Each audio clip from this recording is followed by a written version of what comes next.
Hello everyone! Welcome po ulit sa aking YouTube channel, Quezon Province Realty TV. Okay, it's me again, Miss Geraldine Villarasa. Andito pa rin po ako sa bayan po ng Tagkawayan, Quezon. Meron pa rin po akong ilolocate na isang property. Siya naman po ay 3 hectare. Mula po doon sa National Highway at doon sa Bypass Road. Ang layo po niya ay nasa 300 meters.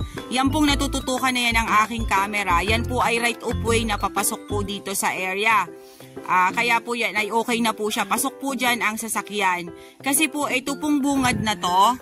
Yan pong bungad na yan. Ito po ay gagawin po itong subdivision. Kumbaga po, yung pong ating property ay nasa likod ng gagawing subdivision na to. Kaya automatic po ito ay may kalsada po dito sa harap na to. Okay po, tara po at papasukin po natin yung 3 hectare na ibibenta ko sa inyo ngayong araw. Okay po, mula po dun sa inumpisahanan ko kanina ng vlog, hanggang dito po sa kinatatayuan kong to, mga nasa 60 meters po ang layo niya. Yun nga po, binanggit ko po sa inyo kanina na itong harap pong ito po ay sinubdivide na. Kumbaga po ito ay subdivision. Then yung about po sa right of way or sa kalsada na papasok po dito sa 3 hectare ay wala po tayong problema. Kasi yan pong kada kanto po ng lote ay meron po silang kalsada. Papunta po dito sa loob. Kasi syempre nga po, sinubdivide po nila. Automatic po yan na may mga kalsada po ang kanilang ginawang subdivision. Then yung pong ating 3 hectare ay dito naman po sa likod nung ginawang subdivision. Okay po. Then yan pong side na yan po ay highway na. Yan po yung National Highway ng Tagkawayan. Yan. Dito na po tayo mag-start. Ayan, marami po ditong puno ng mahogany sa side na to. Ang kagandahan po nito at buhay po ang nasa title niya. Yung pong nagbibenta mismo ang nakapangalan sa titulo. Ano po? Wow! May sapa! Buhay! At saka po, ito po pala, banggit po sa akin ng aking anak-anakan. Ito po ay may falls dito sa loob ng 3 hectare. Ayan, napakarami po niyang mahogany dito po sa side na to. Naku po, kailangan ko nitong magpaa. Ayan po siya. Teka, dito muna ako. Sige na muna kayo. Ayan, ito pong side na to. Pa-slope po siya. Ayan, napakarami po niyang mahogany. Dito po sa gilid ng sapa, ayan po ang sapa na buhay, oh. Running water po siya. Ay, mga mahogany po ang nakatanim dito. Ano po? Okay po, ito po yung sa may highway na. Ano po? Yan, medyo po talaga siya madamo lang. Kaya, ganyan ang kalagayan ng area. Ayan, talibis po itong side na to. Expected nyo na po talaga kapag may falls ay mga talibis po ang palibot niyan. Ayan, naririnig ko na po ang lagaslas ng tubig. Ayan, may Indian mango na po dito sa side na to. Wow, ang ganda naman ng falls. Doon po muna ako pupunta sa medyo baba para po kita po ang bagsak ng tubig. Ang akin pong mga kasama ay mga nag-picture taking na doon. Yan po yung unang bagsak ng falls dito sa property. Ano po? Ayan, kitang-kita nyo naman po. Then, ito po yung libtong niya. Ayan po, dyan po siya bumabagsak. Ayun, papunta po doon sa baba. Yun po yung baba niya. Then, diretso po yan doon. Pasok pa po ito tayo sa property tayo. Ayan, pasok na pasok po yan sa property. Ano po? Yan, napakaganda po ng area. Napakaganda po nitong i-develop kasi unang-una po, napakalapit po niya sa National Highway ng Tagkawayan, Quezon. Then, malapit din po siya sa Bypass Road na papuntang Ginyangan hanggang Labo, Camarines Norte. Ito po'y kasama pa sa property. Ano tay? Okay po, kasama pa rin po ito sa area.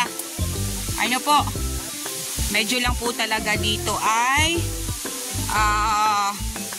madumi or maramo.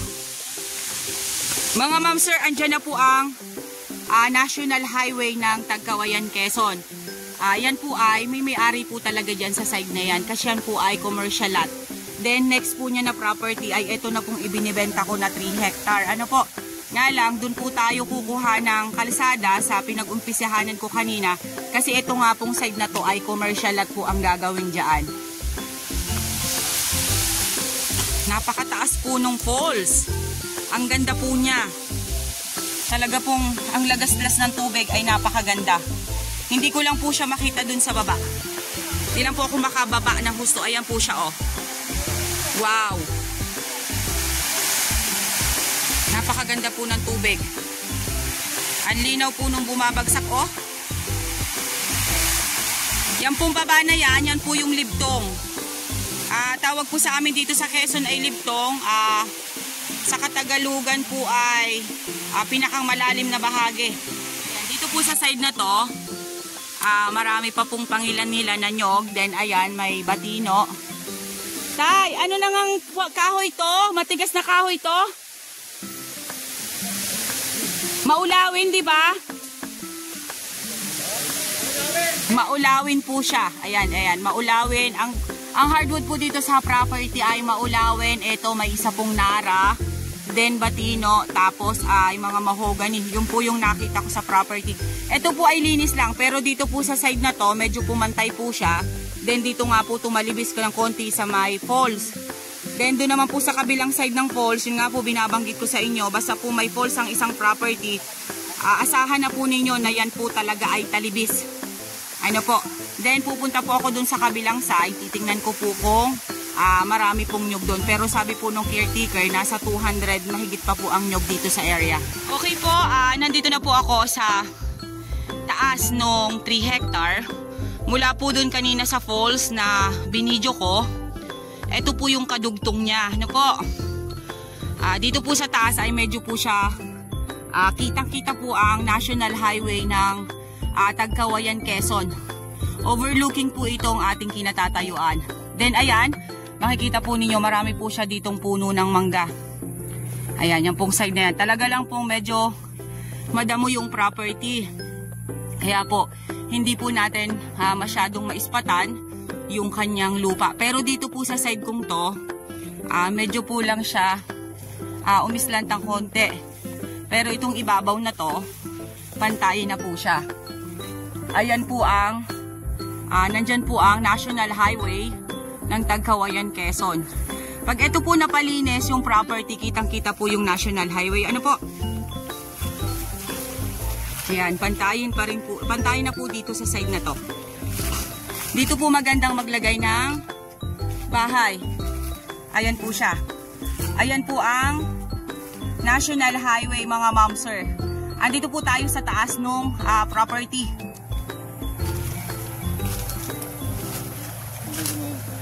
Ayan po, may mga pangilan-ngilan po siya na mga nyog dito sa side na to. Yun nga po sabi ni tatay, nasa mahigit 200 kapuno na lang po yung nyog. Ayan po, medyo po dito umislan ng konti. Ayan, dito po sa tayo kong to, magandang magtayo ng rest house. Ayan po siya, kitang-kita po ang National Highway.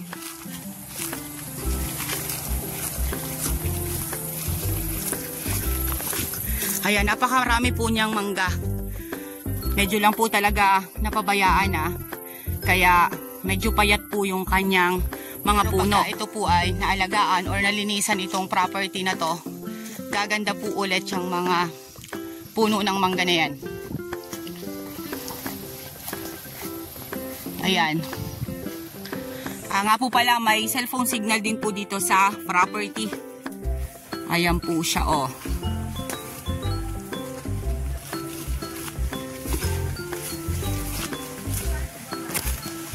Ayan, napakarami po niyang batino dito sa side na to. Ito na po yung tuktok na bahagi ng 3 hectare.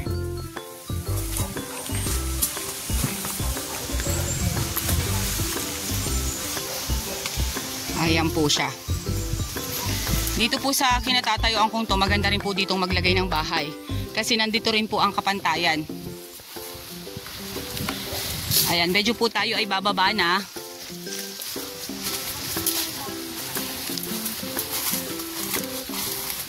Ayan po, talagang sobra lang po talaga siyang maramo. Ayan, napakarami po niyang nyog. Na mga takaran pa lang. Then yung iba po, ayan, mga bagong tanim.